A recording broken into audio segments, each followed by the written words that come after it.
Warning, this show has outdated attitudes, language, and views which may cause offense today. If you don't like it, suck it.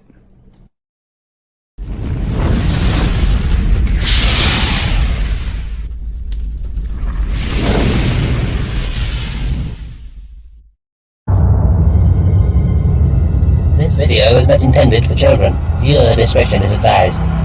If you haven't already, please like, share, and subscribe. Thank you. Thank you.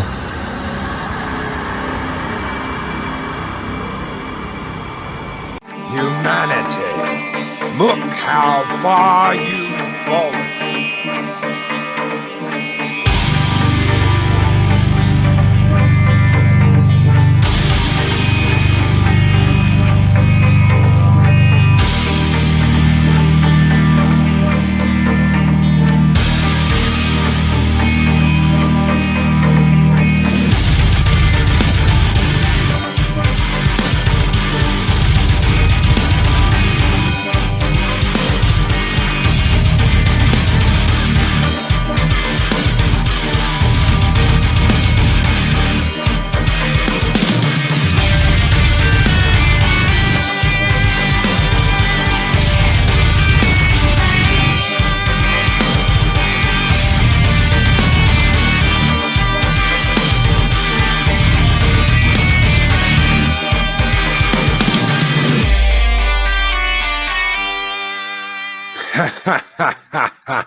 Greetings, one and all, and welcome to Mornings of Mischief. I'm your host, Stone Loki.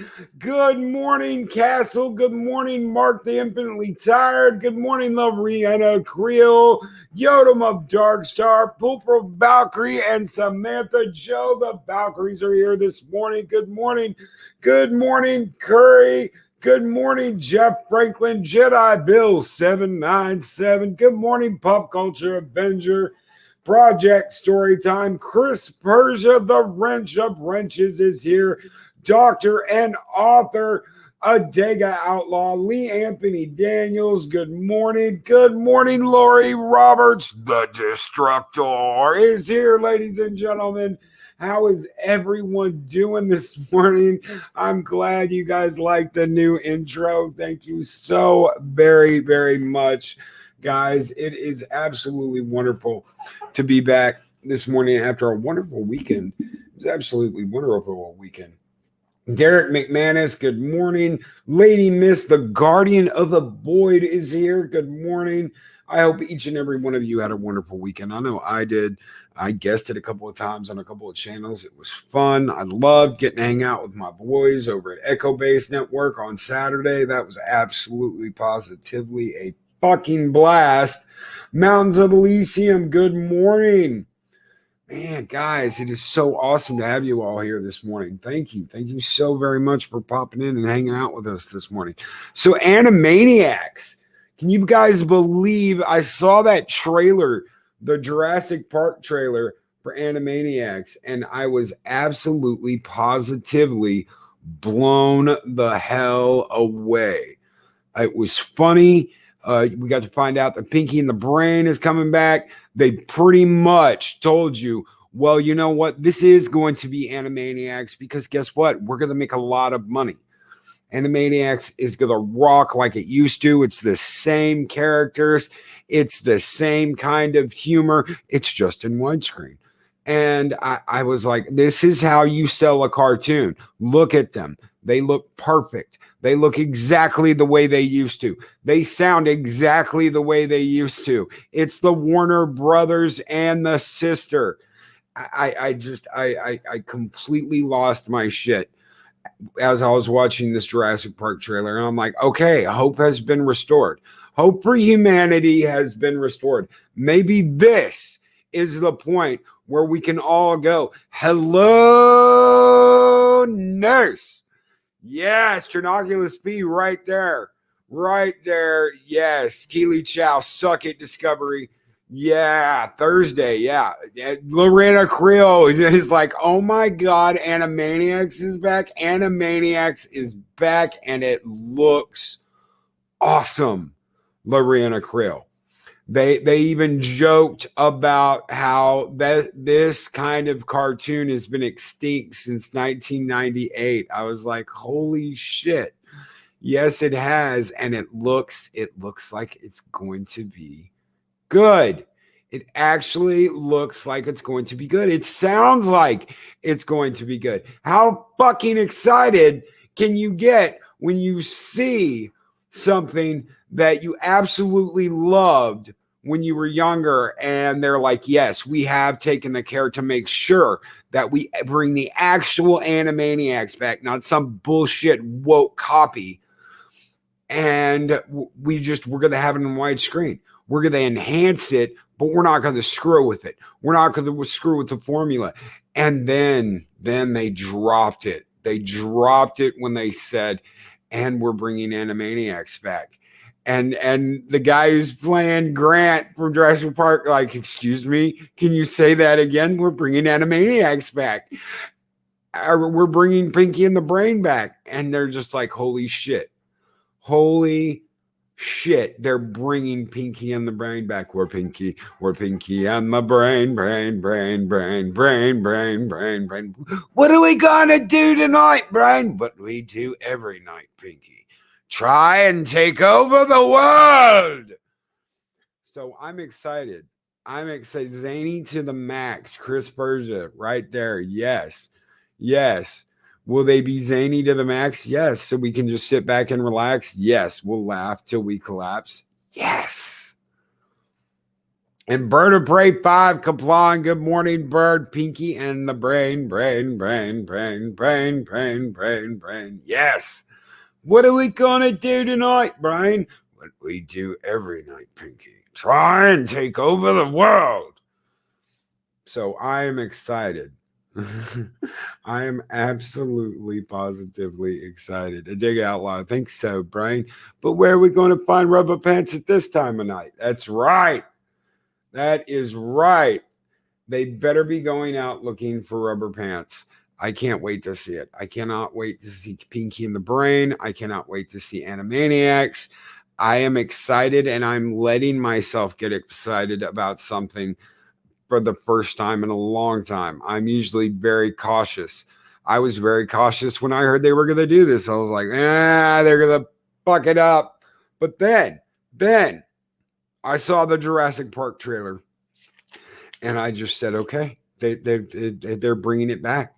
And then it's a slap in the face. I tell you what, it is a slap in the face, because when the studio guy said, we're gonna make a fortune off this, I knew exactly what they were saying. We're gonna bring them back, and we're gonna bring them back right, and we're gonna bring them back the way they were, and we're gonna make a shitload of money. Why? Because you don't screw with something that successful. They screwed with Thundercats. They've screwed with so many other cartoons that we know, that we love, that we cared about.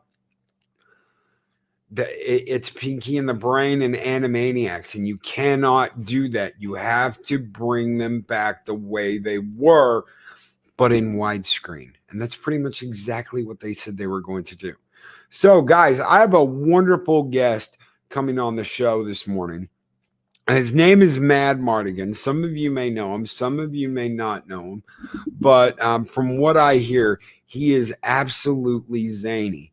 And here he is. Thank you so very much. And you got the captain's hat on, little pipe smoking. You got the how you doing ladies thing going. How's it going, Mad Martigan? You're muted, brother. Of course I am. I was going to try to do a Pinky impression, and I was like, oh, no, this is a bad idea.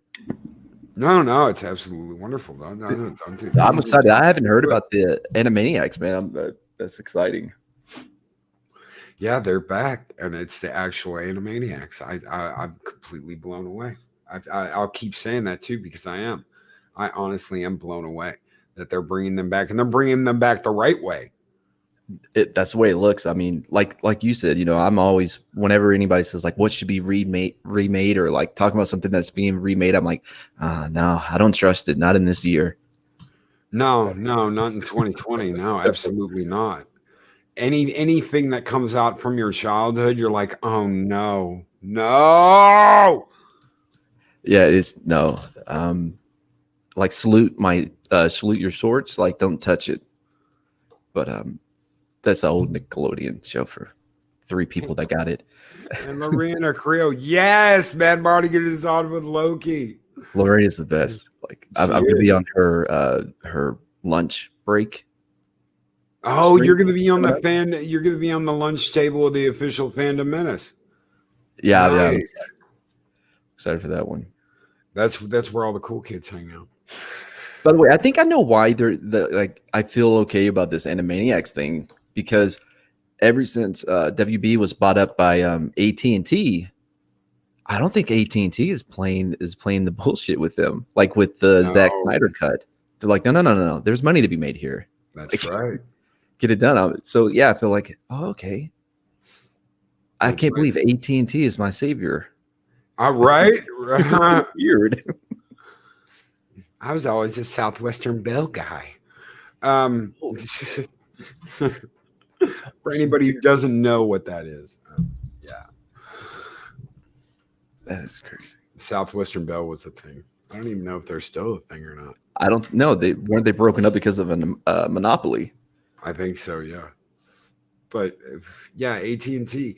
I'm hoping that's the way it is. We want to make money and we want to cash in on the things you love, not nostalgia. Okay, we're gonna bring it back, but we're not. We're gonna bring it back, but we're not. Let's change the way the Animaniacs look and make them more PC for today. Fuck no, they're like, no, we're bringing them to you exactly the way they were. It's just widescreen. It's the same way, like when comedies rely a lot on like current pop culture references, that only holds up for so long. Yeah. Like, Bill Clinton jokes. Okay, yeah, that's going to get you probably through the 90s. But right now, most of the people are like, maybe? I don't know. I think most people may still know that whole Bill Clinton thing. But you get what I'm saying. Like, there's things. Oh, yeah. Cigars. Yeah, cigars. Right. Cigars. Anyway, for those that don't know what the reference is, yeah. I'm not going to explain it. Don't watch any videos when you Google it. Just read an article on it. Yeah, just read an article on what he used to dip his cigars in, or who he used to dip his cigar in. You get a little flavor here with the Havanas. Havanas need a little more flavor. Oh man! Did you hear that Willie Nelson smoked weed with Jimmy Carter's son on the roof of the White House? No! Oh my God, that is so cool. Willie smoked weed everywhere, so I believe it. Well, look, this wasn't him. This was Jimmy Carter's son. He's like, "Hey, Willie, come with me." And he's like, "Yeah, okay, I'll come. Down the road again." Can't do a Willie, but anyway, he took him on the roof, and he was Willie said he was so nervous being up there smoking weed with like Secret Service everywhere. Pudgy, you don't need to know, brother. Pudgy, don't worry about it. Don't concern yourself. Trust me, the catapult is a lot more fun than looking into that. Man, you have ruined so many younger people there. Cigar? Dip a cigar? What? And who actually? But shit. I assume you're right there with me on the fact that they play off your nostalgia and then they fucking disappoint you. For sure, and it works. They don't want to bring back Thundercats. They want some fucking stupid ass show. They want to play off of everything. They want to throw you little member berries, but they don't actually want to bring you something from your childhood. They just want to get you to watch something because of your childhood. Yeah, absolutely. And I don't think they like. I know Star Wars has been talked about enough, but it's a good example here of like, especially with The Force Awakens, with how many subtle things that they even did that people didn't even notice, like the music cues. The way that they use music was specifically to manipulate people to have, for them to remember back to the OT.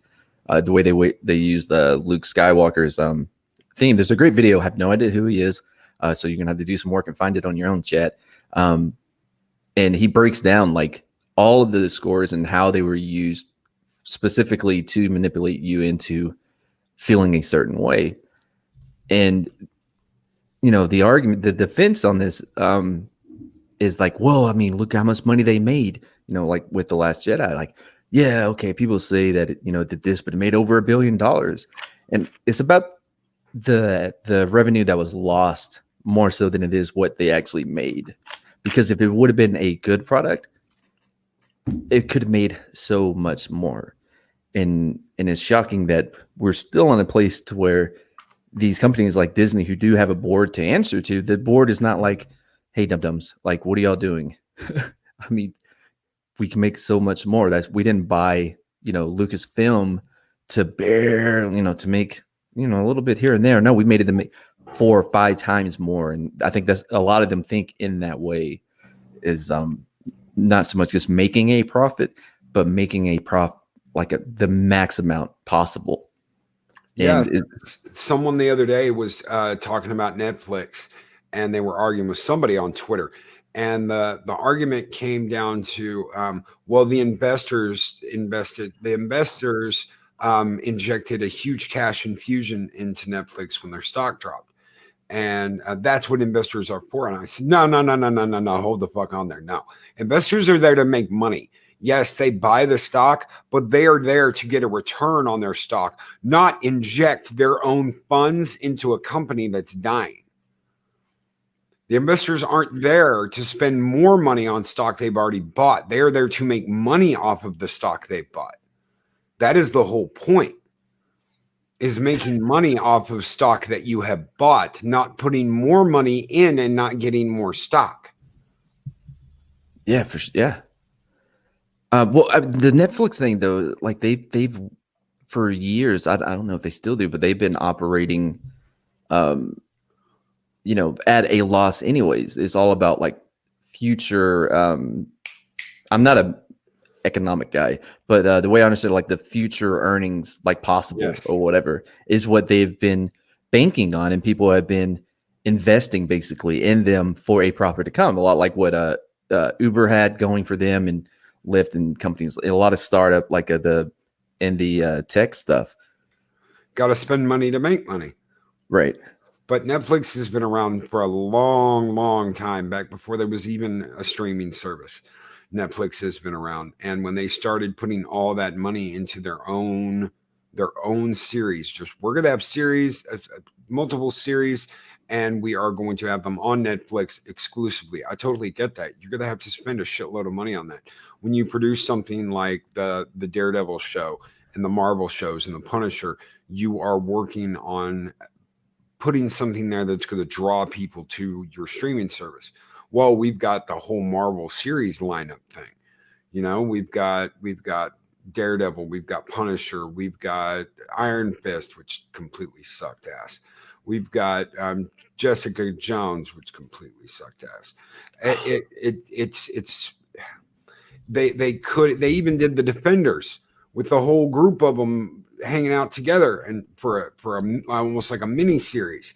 All of that money they're spending on that is for future shows. And yeah, MB Geek, now you got Texas suing Netflix because of that movie that I refuse to name. We'll call it Hooties. I've been calling it Hooties instead of that other one.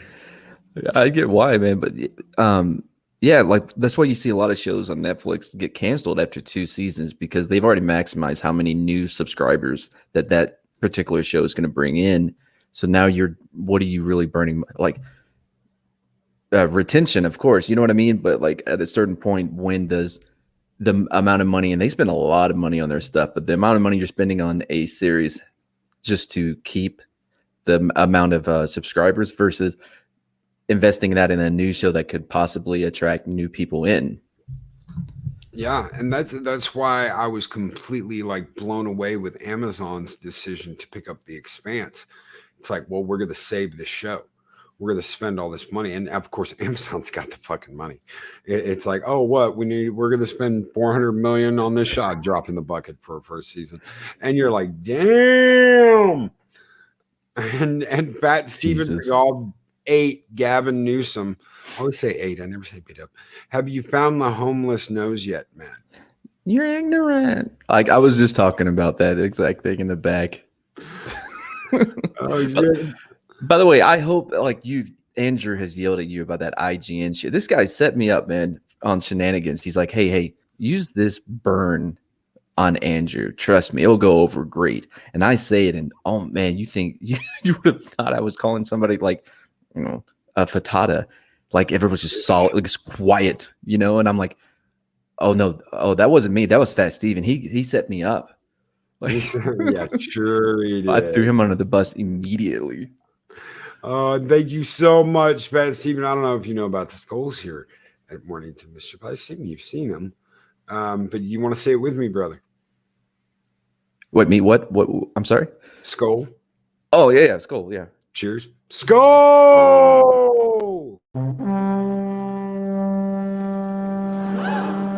There it is! It's beautiful! Take your hat off, boy. That's a dollar bill.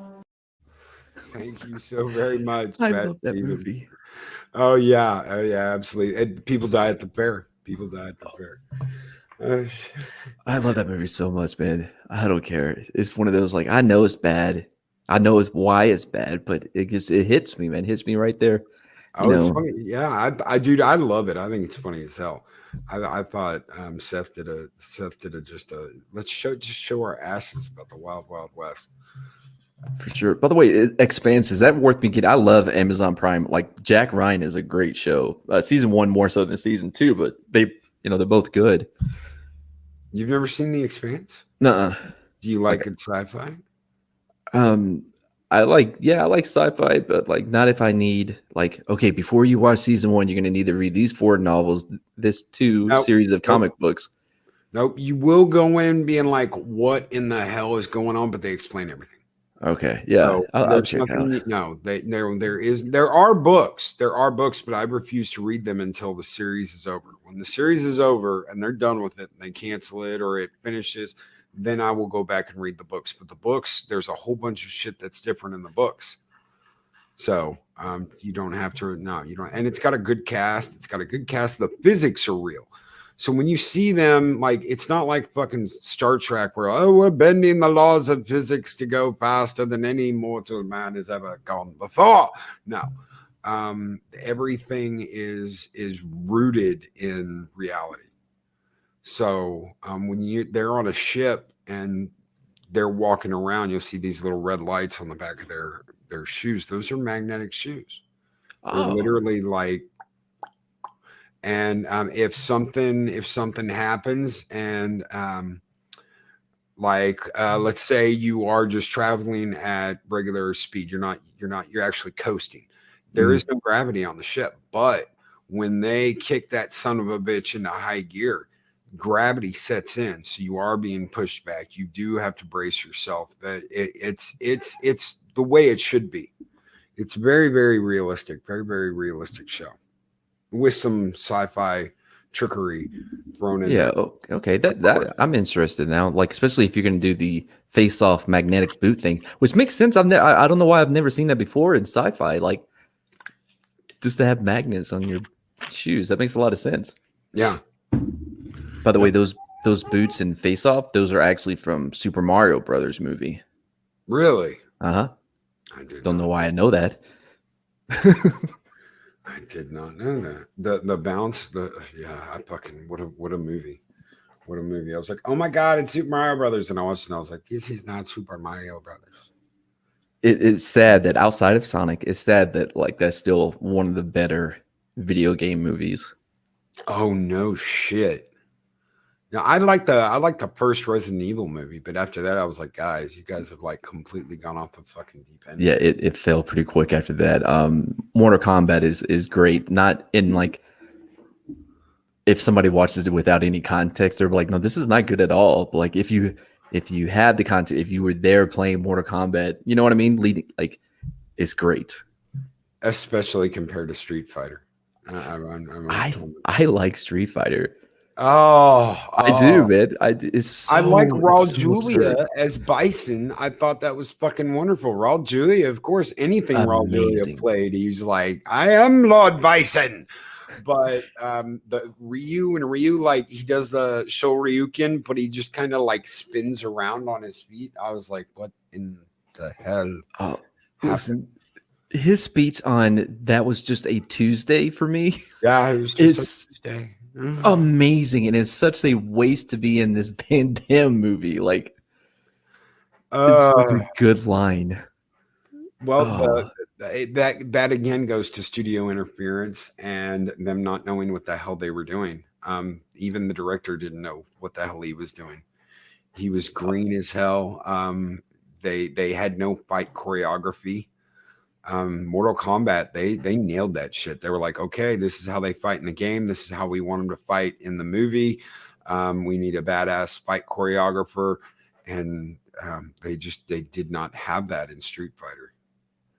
Yeah, I mean, whenever you can pull off the Liu Kang bicycle kick and not have it be like, you know what I mean, like do it sincerely. Oh yeah, you've done something here.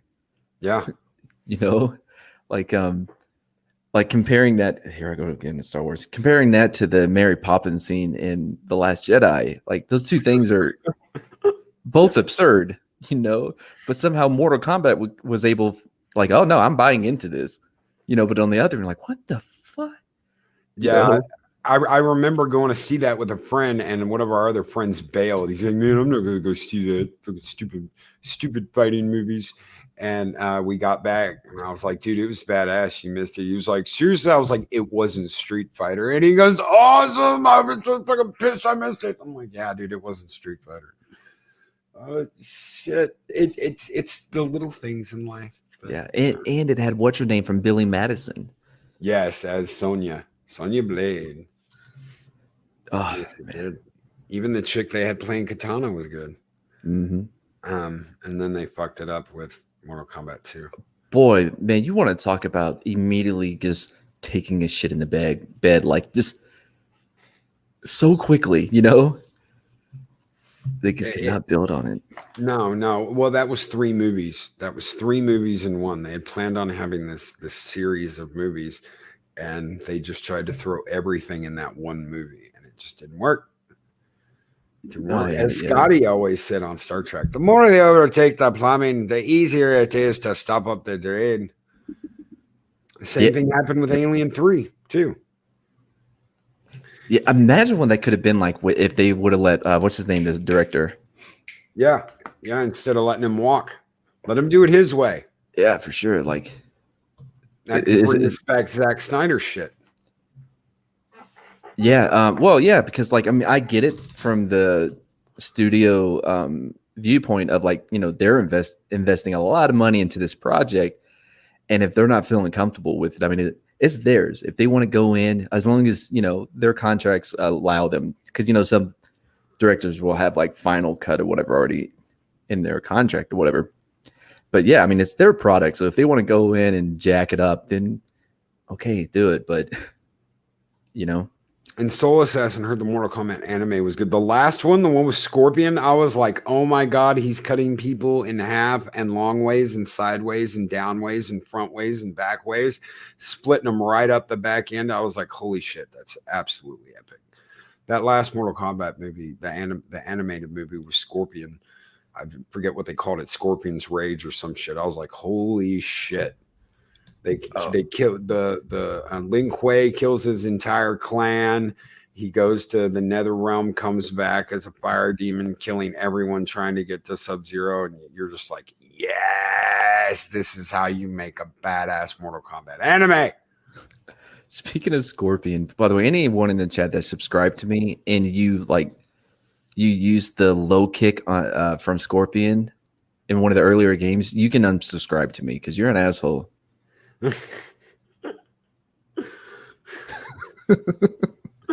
Also, anyone that used Bo Jackson and Tecmo Bowl, you can unsubscribe as well. Oh, I did that. Hell yeah, I wanted to win. I wanted to win. It was the only way. Yeah, it was the only way. You Bo Jackson Raiders. It's Gotta love it. amazing.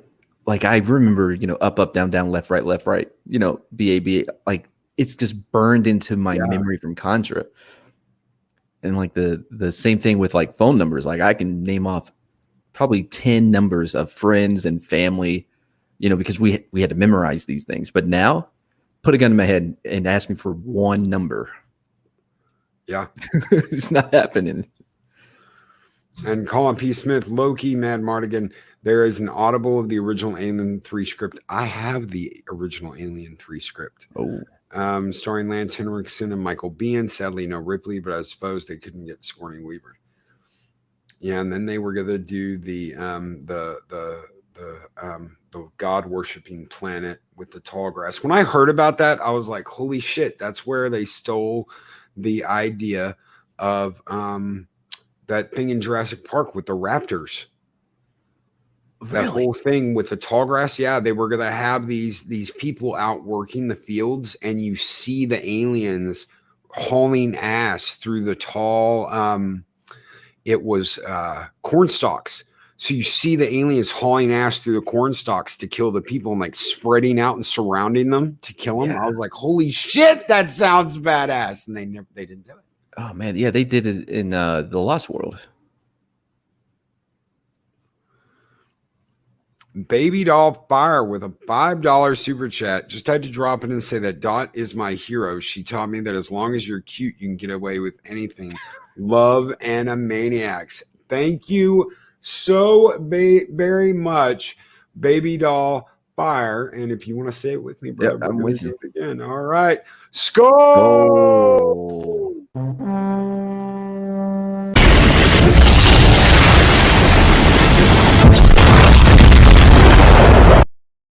Thank you so much, Baby Doll Fire. You keep the fires burning bright here in Valhalla. Thank you. Man, it just makes me want to scream out Shield Wall. I don't know if you watched the Vikings. Oh, yeah. Yeah, we're going to do Vikings later today on the Valkyrie show. I love episode Blood Eagle. Wait, what's episode? What season? Blood Eagle. It's season 2. Oh, dude. Oh, that's back in when Ragnar Lothbrok was still in it, man. When he left, dude, it just wasn't as good. And that last season or half that season, oh man, it was so. Can you guess who my favorite character is? Floki. Of course. Yeah. I'm building boats for Ragnar. Building boats. Hello, priest.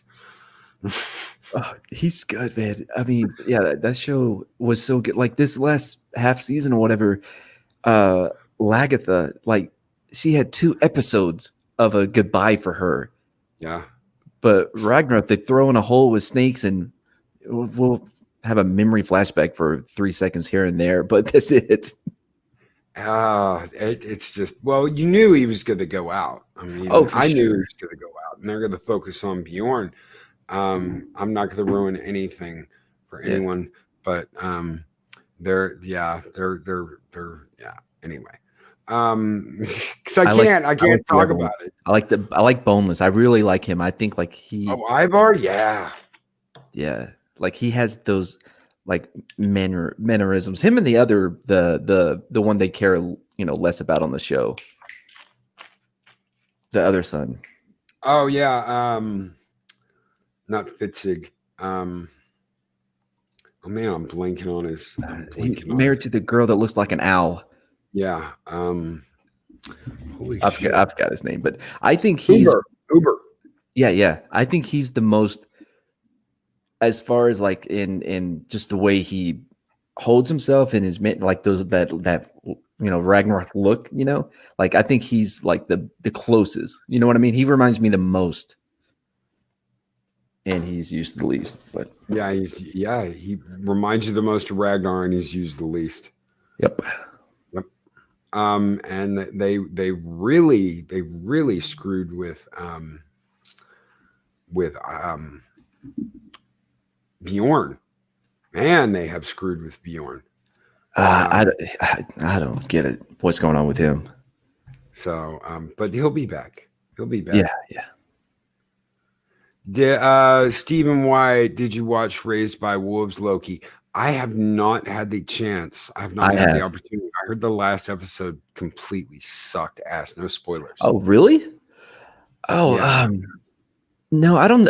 Well, I mean, for me at least, I didn't think it sucked. I think it was confusing as shit. And my girlfriend and I were talking about it for a while afterwards. Like, that's not how gravity works. Like all kinds of other shit. Like, I've yeah, been I like. avoiding spoilers. So I've just heard through the grapevine. I think it was either Az or Gary that was like the last episode completely blew chunks. Um, I don't know. I'm waiting. I'm waiting. This Steve White, it was all good. Dude, I'm gonna watch it. I am because as soon as I saw Ragnar in there, I was like, holy Oh, shit, I've got to watch it. I I have was. to. He's so like he. It's so much of him in it. You know, like a lot of his like. But that's how he is in real life too. I don't know if you ever seen any interviews with him. Yeah. He's Australian, so he already has that little bit of cuckoo to him. I mean, he's eccentric. He is. Yeah, He's for sure. very eccentric. And you see him in Vikings, and you're like, okay, is he acting like this, or is this just him? Yeah, it's him. Yeah, I think he went on like Good Morning, no, Regis and Kathy Lee, whatever that show is today, with Michael Strahan. He went on there with two different shoes. Oh, I believe that. It wasn't on purpose, but like, yeah, it's just one of those things. He dressed up like a kangaroo and went on to like the panel of the Vikings to surprise them. Well, you wouldn't unless you dug into some of these characters. The woman that plays Lagatha, she is a fucking badass in real life. She owns like 4 martial arts studios. She teaches. She's got like 3 different black belts. She is a registered bodyguard. She's licensed to carry firearms as a registered bodyguard. And you're like, dude, they wanted a badass chick that knew her shit. Yeah, That I mean, could fight. I like her a lot. I like her in a lot of other things I see, but it didn't come off that way, especially this last bit. Travis, yeah, it's Travis Flamel, and he No, is a yeah, very down to earth guy. He is. He hasn't let any of this go to his head. He's very humble. yeah. I'm pretty sure he's used to being called Ragnar now. Yeah, this is Ragnar. Hello, Ragnar. I And liked him thank in you that for- movie with the orcs or whatever. Was he in Warcraft? World of Warcraft? Yeah, No I didn't know it shit. either. Yeah, even after I saw it, yeah, he's the main dude. He is. No Yeah. shit. I stayed away from that. I was like, no, I ain't touching that. I no. Mm-mm. Yeah, well, I mean, I've never played that. You know what I mean? So like, Oh, dude, I played that for all of 5 minutes when it came out, and I was like, okay, it's cool. You can ride on like a hippogriff. Yeah, that's cool. A griffin. You can ride a griffin from town to town. But besides that, I'm not into this. I didn't like it. I didn't like it. That was the beginning of my hate for MMOs. Yeah, I don't know if I've really ever played any big MMOs. Star Trek. That was it. Star Trek Online. And I spent as much money on that. I could have bought like a mid-sized sedan for the money I spent on that. And after that, once I realized that and I totaled it all up, and I was like, holy shit, this is a sad existence I've put myself in. I'm done. I'm walking away. I'm never doing this again. I had a good time, but they thousands of dollars. No. Look, man, I've been better lately, but yeah, I'll spend that much on a damn game on my phone if I'm not careful. Yeah, you just no. I don't do the phone game shit. If I've got Final Fantasy games on my phone, original Final Fantasy games. Why? Because I spend $10 and it's mine forever. I don't have to pay any more money on it. It's not like I get ads on it. Yeah, no. Anything that's like spend $4.99 and get the welcome pack, I'm like, nope, not going to do it. Yeah, I get the whole microtransaction thing now, like because Madden. Oh, I hate Madden, and they still got me with that damn Ultimate Team. Oh yeah, I won't touch Madden with no. No. Stephen White, I didn't realize the assistant from The Boys was in Fear the Walking Dead. When I saw the new episode, I was like, that's where I know her from. That new season sucked. I The don't Boys? even want to talk about it. Oh, I have so much to say. No, we don't have to talk about it at all, but like, Oh, go ahead, please. I just said I'm not going to dedicate a show about it. no, I'm just but just one thing, I was talking to Robot Head the other day on Twitter, like, and we've had some back and forth that are really fun and stuff. Like, I'm pretty sure we're like best friends now. He just doesn't know it, but he will. I don't know if you know who Robot Head is. Yeah. Oh, okay, cool. Yeah. And I asked him, I'm like, it was like about halfway through that last episode. I'm not going to spoil it. When I realized, like, there's not one male soup that has like that's really redeemable, that is even attempting to do right. Nope. Simply for the to do right. You know what I mean? Like, it's sad when the Deep is the best male superhero, like super powered person, like male on the show. And by the way, I love the Deep. I think they went way too far with his comedy, making him the Gilligan Allen of, the Gilligan of The Boys for the most part. But I still laugh at him. They screwed it up. They screwed it up. A-Train, what they did with A-Train, what they did with, I get it. That Homelander is the bad guy. I get it. But that doesn't mean that all male soups are going to be the bad guys. And that's exactly what they've done. All of them. There's not one guy that has superpowers in that show that is redeemable in any way, shape, or form. They've all done heinous, screwed up shit. Yeah, so some other people started commenting. They're like, yeah, well, what about, when A-Train did this, or when the D did... No. That was to serve their own their own purpose. You know what I mean? Like, that was specifically for them to get what they want. It just so happens the way to get that is they coincidentally, help out the greater cause. You know what I mean? Yeah. Yeah, and Ethan Bergholder, Gary called it the shows go woke the second season. Yes, they do. Well, there was some woke shit in the first season. But it's balanced. Mm-hmm. Okay? That's the thing, is it's balanced. If it's balanced, I'll watch the shit out of it. It's when it goes completely to the left that I'm like, no. Even if it went completely to the right, I'd be like, no. It needs a balance. Just like Star Trek. Star Trek was always balanced. Is there political shit in Star Trek? I love hearing that. But there's always been political shit in Star Trek. I'm like, yes, but it was always an undertone. Okay. Right. When you had Star Trek 6, you were talking about the Berlin Wall going down. They didn't say the Berlin Wall. Now it would be the undiscovered brick from the Berlin Wall. It's like, guys, okay, we get it. We get it. You want to talk about current day events. Okay. We get it. We get it every fucking episode where you're like, men are evil, but you don't have to be fucking in your face. Hey, everybody, this is what we're talking about. I think the problem is, like, if you're starting, if you want to tell a story and you're starting from agenda before even story, you're off to a bad start, guy. You know what I mean? Yeah. Like, if you're building a story around an agenda, your agenda is going to come off very superficial and very like, oh, okay, I get you. I get what you're doing. You know what I mean? But, and again, like, art's subjective, right? So you shouldn't really even be trying to push an agenda. You should be having a art that can be interpreted, like it can be meaningful to different people for different reasons. Let people find the meaning in it. You don't have to try to hand me what you think I should take from it. Yeah, and Broken Entertainment, there is no story. Yeah, if your entire series is based on the boy from the Matrix saying there is no spoon, you've got a problem. When spoon is your story comes first. not the political leanings of this character or how androgynous this character is or the sexual ideology of this character. Have they learned absolutely nothing from Batwoman?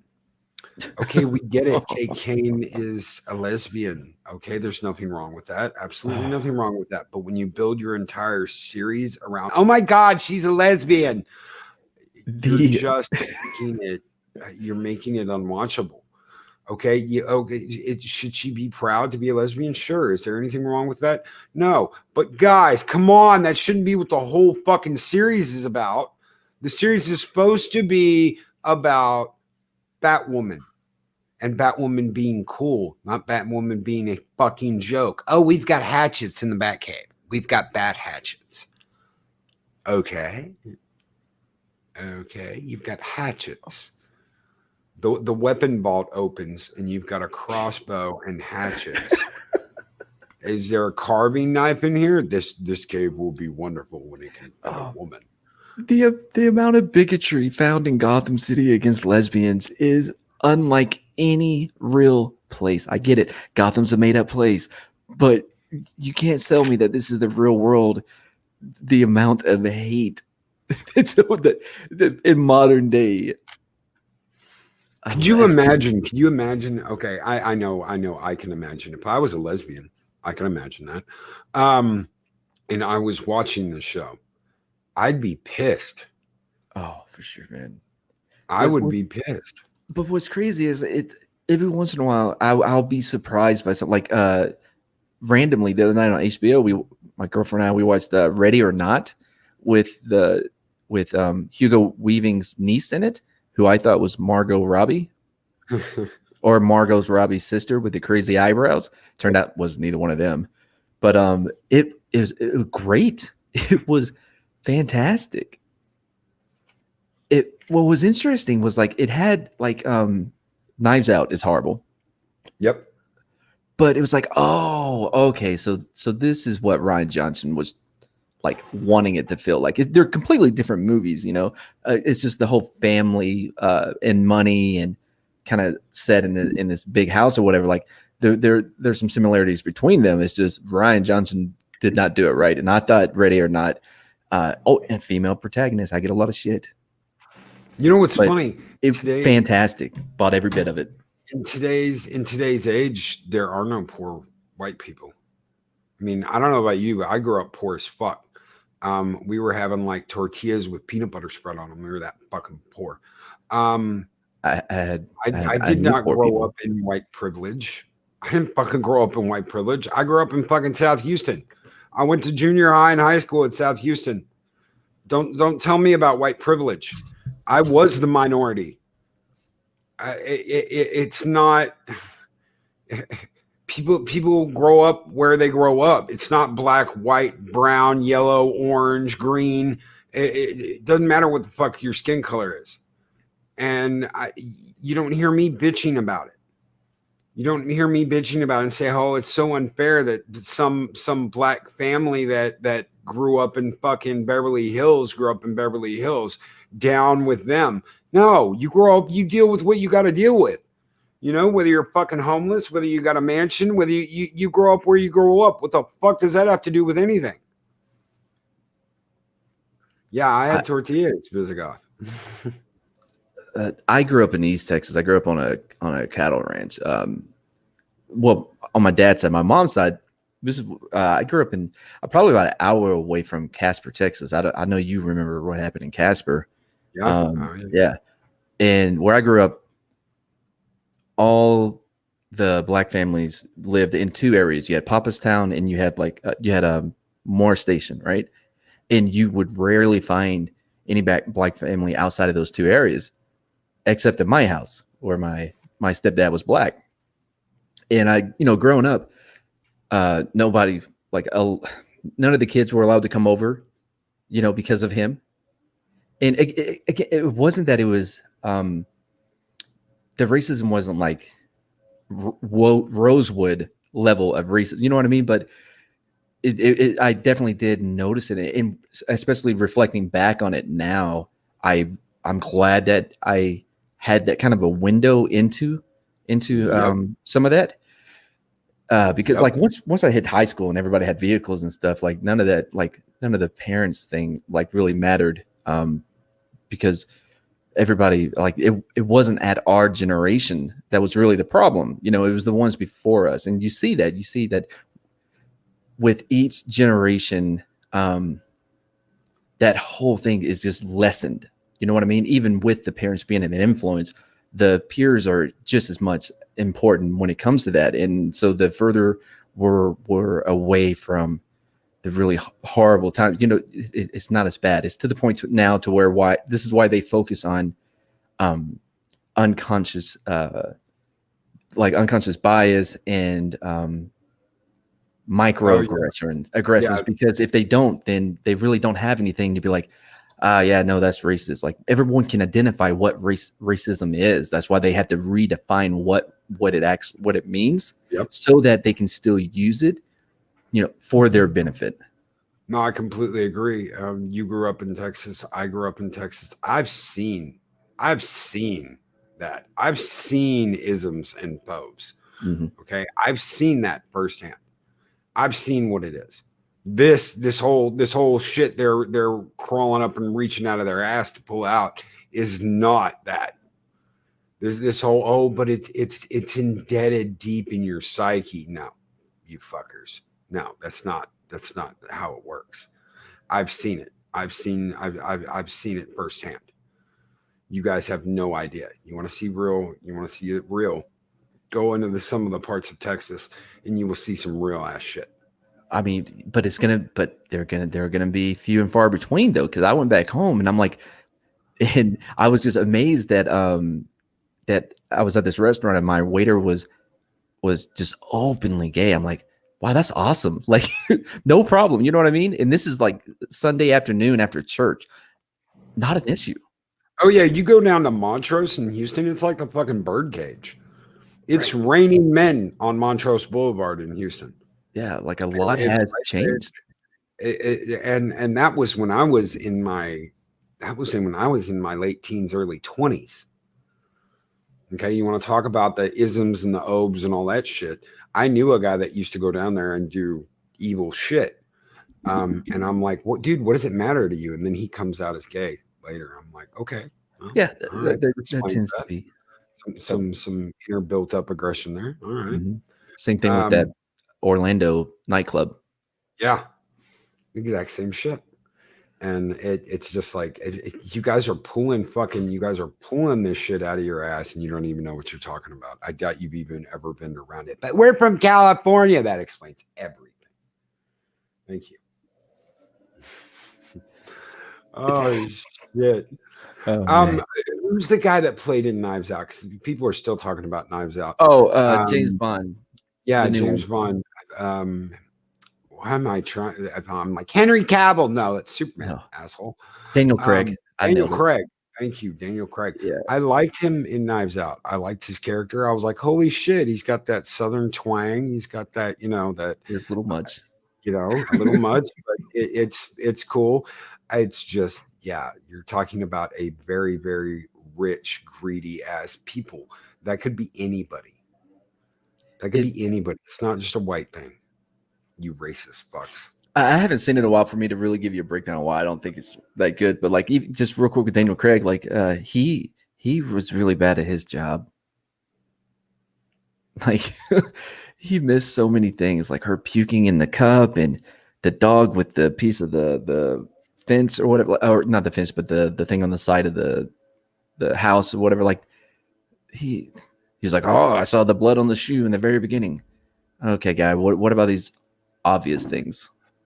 And it was sold as like a mystery. There was no mystery. Like immediately they tell you, like, oh, there goes Ryan with his with our expectations. Oh yeah, Got us again. Let's throw your expectations out the window.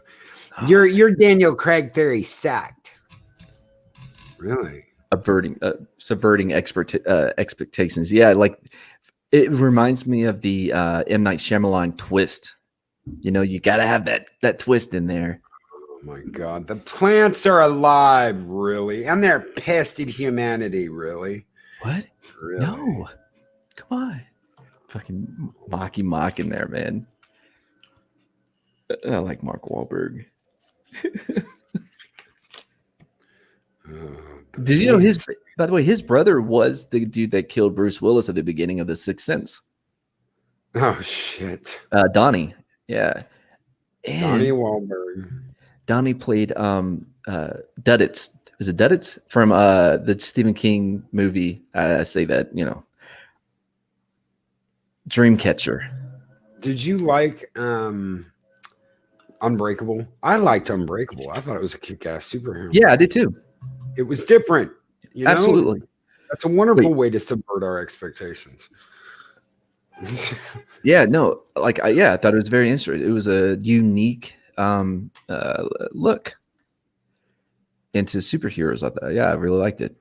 But him being, I think it's been long enough. Him being drowned in a puddle, like, here you go, M. Night. Dude, I was so excited to see Mr. Glass. I was like, they call me Mr. Glass. Man.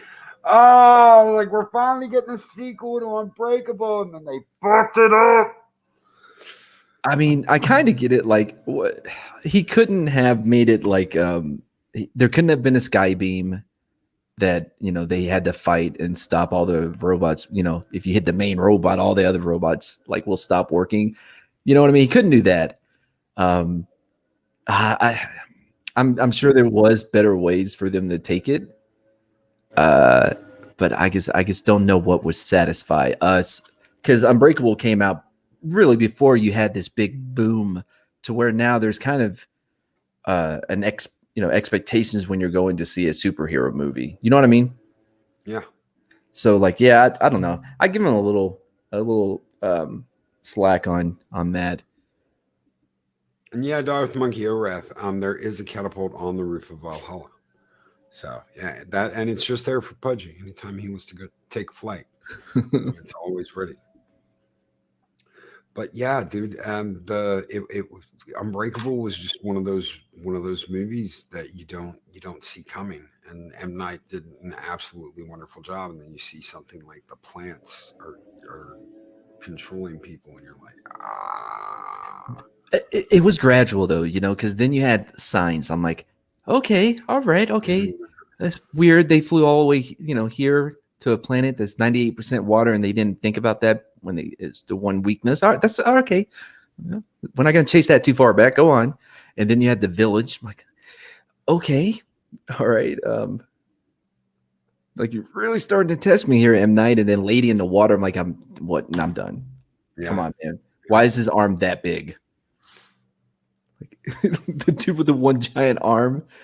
I can't even remember the name of the plant movie. Oh, The Happening, wasn't it? The Happening, yes. Hey, Plant, say hi to your mom for me. Oh shit! Like what? It's the plants, man. The plants. I get the concept. It's interesting with the plant thing. But I guess it did not work. I don't know if it could ever work. It won't be able to work now, but what's a brownie? Wait, is that a brownie? Brawny. No, brawny. Brawny. What's a brownie? Is that? I thought that was the Little Pony people. I think that's what he's calling you. Oh shit. Thank you so very much, Pat Steven Seagal. 8, Gavin Newsom. I'm not yes, I thinking said for that. 8, not beat up. What's 8. MLP? What's an MLP? An MLP is skull.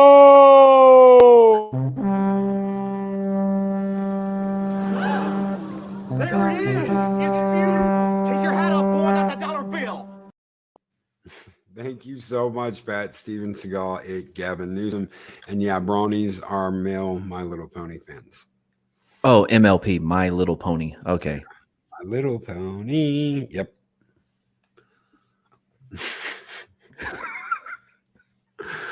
Oh shit, he's going after you today.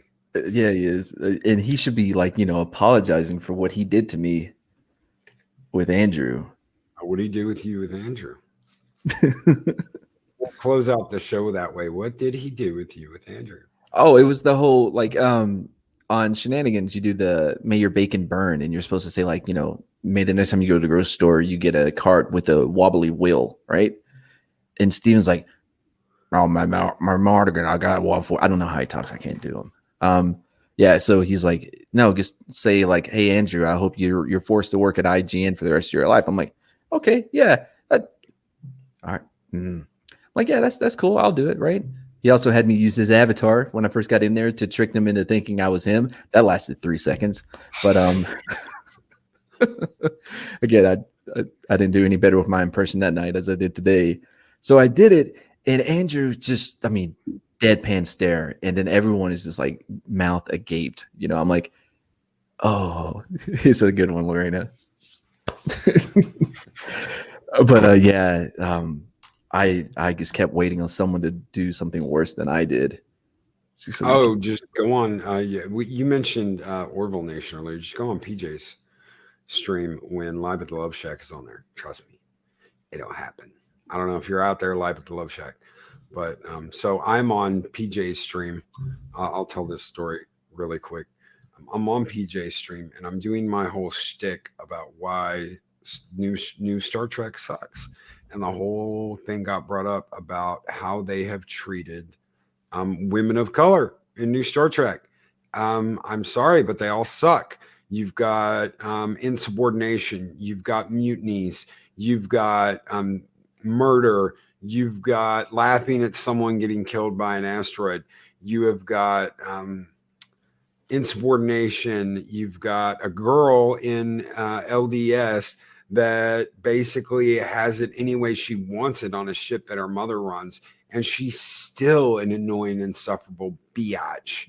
You've got Raffi, who's smoking crack, who's addicted to meth, and it is telling her kid, Mama, it's okay. Mama went to rehab. Mama been smoking meth. Mama ain't doing that no more. Mama here for a baby. And you're like, they've treated these women like shit, and they have used them to the point where they're fucking memes on the internet. They have pulled out every trope in the book and labeled them like this, and they're supposed to, oh look, women representation, and you're like, no, that's not the way it goes. And Live at the Love Shack, I love you, brother, but Live at the Love Shack comes out and he's like, Loki, you are the blank that we need. And it was a word I wouldn't even say on my show. I'll just say it. He said the N-word, everyone. And I wouldn't even say that shit on my show. And because that's not me. I don't say that. I just don't. Yeah, same here. And the whole fucking panel stopped. And right there in the middle of my shtick, I was like, Mama went to rehab. Mama been smoking meth. And I just stopped. And I was like, do I say anything after that? Do I Absolutely just not. sit here and he PJ literally was like, okay. We don't say that on this show. He's like, what? And he said it again. And I'm like, I just can't fucking do anything. I can't continue. Nugget, no, not what Miranda feeds you, Fat Steve. No, he didn't say no. So just for the record, is he himself? No, he's the whitest son of a bitch. But he's foreign. So he's like, oh, we say that all the time. And PJ's like, oh, that makes sense. We don't. He's like, oh, okay, I'm sorry. And yeah, I get nervous, in my car listening to rap with the windows up. You know what I mean? Like I will even censor myself in that situation. So to come onto a stream and just drop it like that. Yeah. But I love him. He's a great guy.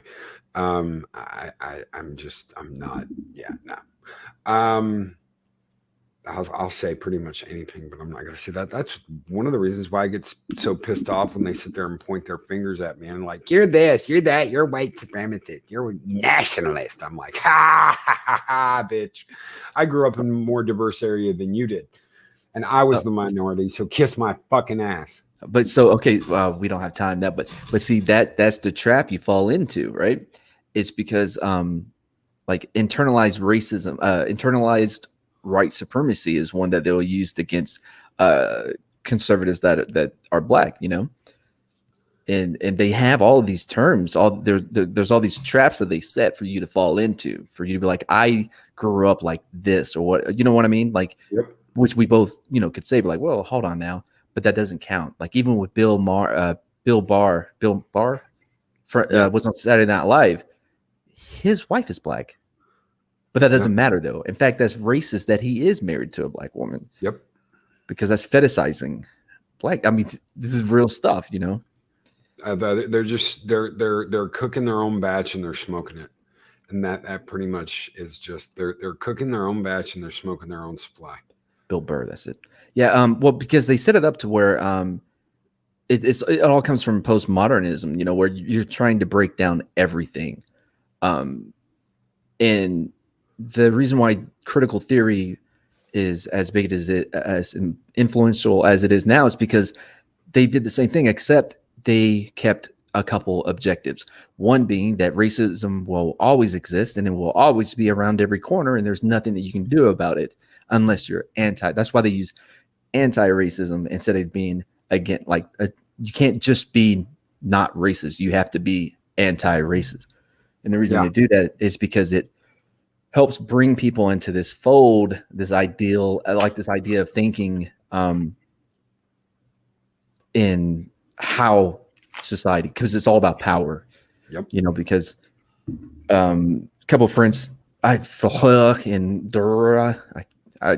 always have to listen to it a few times before I try to say it, but these two French philosophers, like, they're very big influence. And one of their things was that whoever is in power in society are the ones that dictate what can be learned and how it can be learned. That's where 2 + 2 = 5 comes from.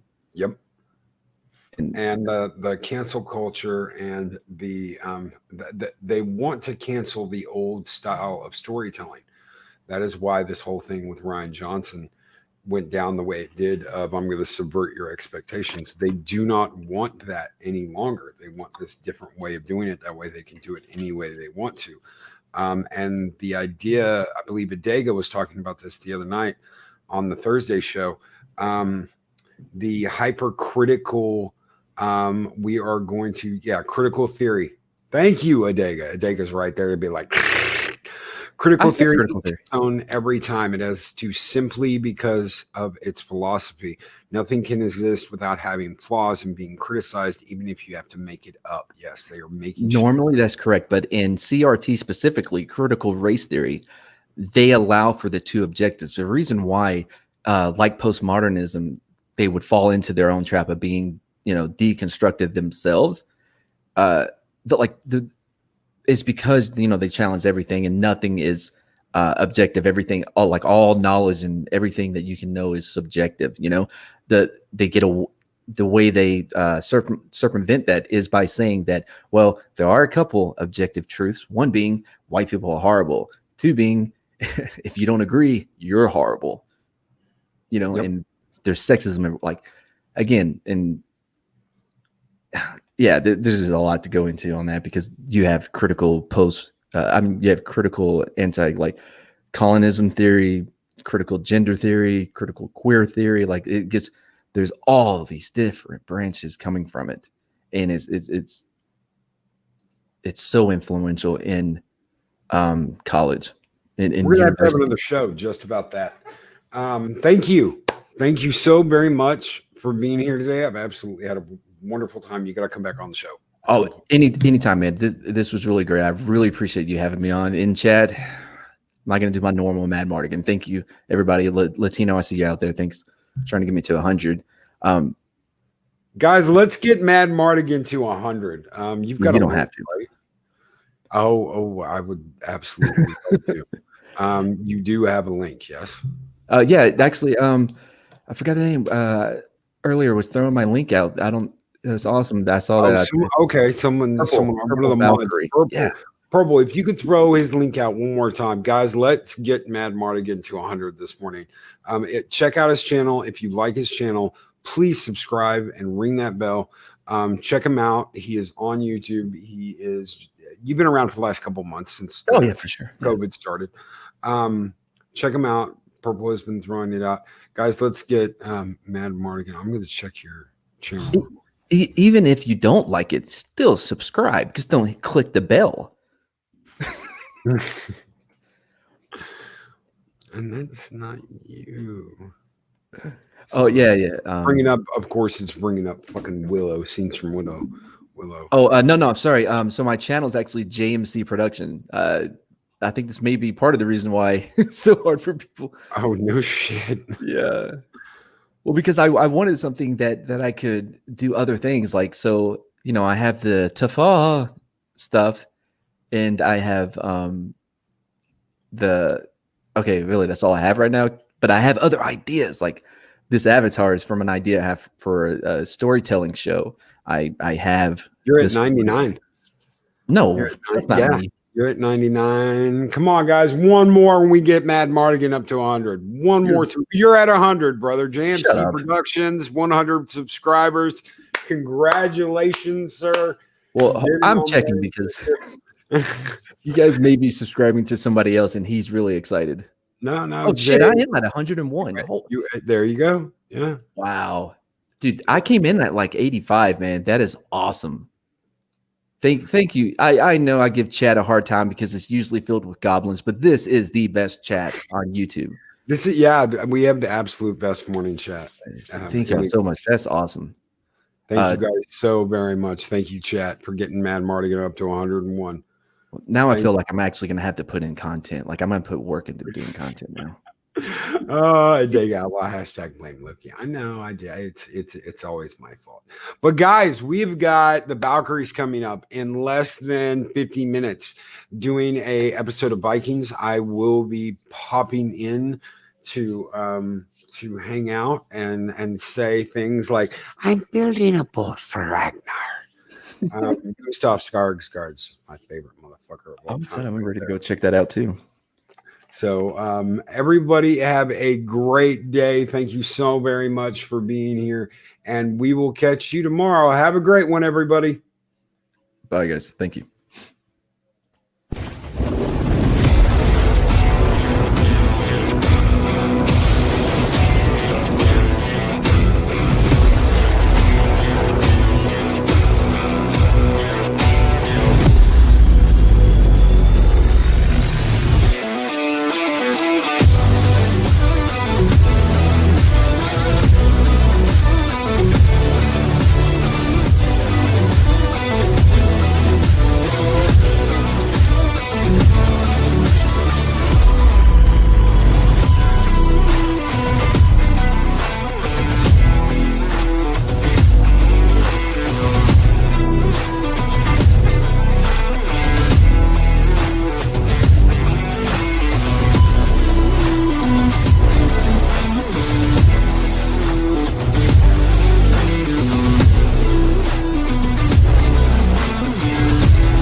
These videos are tremendous.